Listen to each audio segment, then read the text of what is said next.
Corey here. This monstrous robotic squid was created for one of the Ratchet&Clank 2 prototype levels. Since that level never made it into the finished game, however, neither did poor Squiddy.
Tony Garcia here. Using these 3 blue pads, you can edit the 3 particle effects in the center of the room. Go ahead, play around with them. You can achieve some truly great effects this way.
This was created to test screen buffer effects. Screen buffer effects are used to create things like distortion bubbles and heat hazing. This, however, ends up looking like a hall of mirrors. Can you guess why?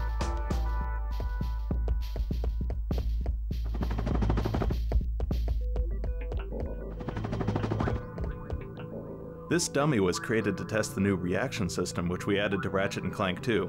With this system, enemies would always be sure to react appropriately to being damaged without a ton of hassle. Go ahead and hit him. He won't mind.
Hey, it's Tim.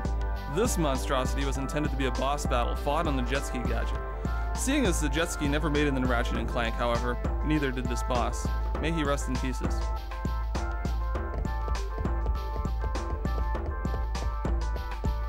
Hi, my name is Sean Whistler, and I'm a tester here at Insomniac Games.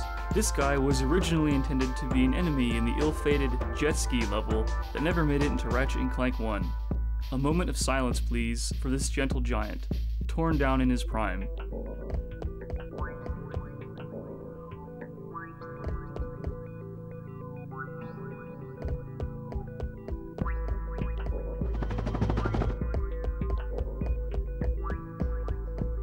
Sean here. Don't worry, Ratchet. You wouldn't have had to fight this monster even if he did make it into the game. This giant bug ship was intended to act as scenery only, flying from place to place to ensure high detail on buildings, while leaving the play area open.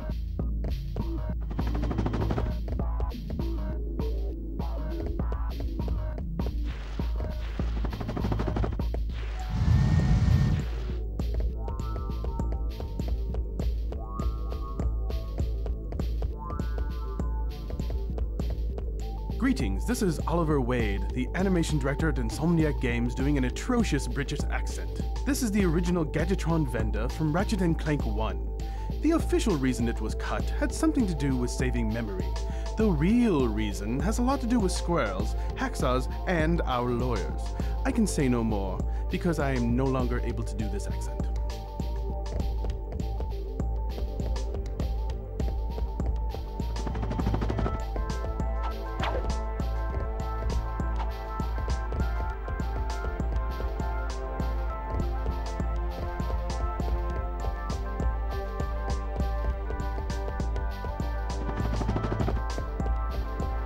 Hi, I'm Leslie Matheson. I'm a designer here at Insomniac Games. This was intended to be the water system for Ratchet & Clank. However, as even this little patch of water taxes the game engine to its limits, a modified and severely optimized form was what eventually made it into the game. To see this patch in action, press circle.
These teleporters were originally intended to go into several of the levels. Due to time constraints, however, they were eventually cut.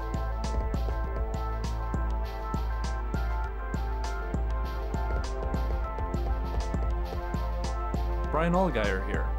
These escalating rows of blocks were used when we were in the early stages of creating Ratchet & Clank 1. They were used to test Ratchet's jump heights and jump distances to see which would be the most fun.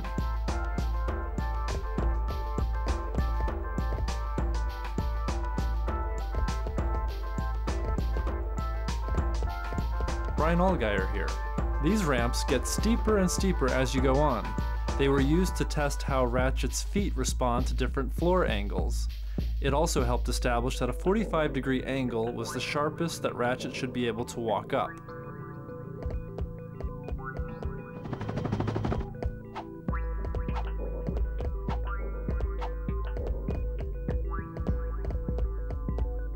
Brian Allgeier here. These walls, which range from narrow to wide, were used to test wall kick distances for the original Ratchet & Clank.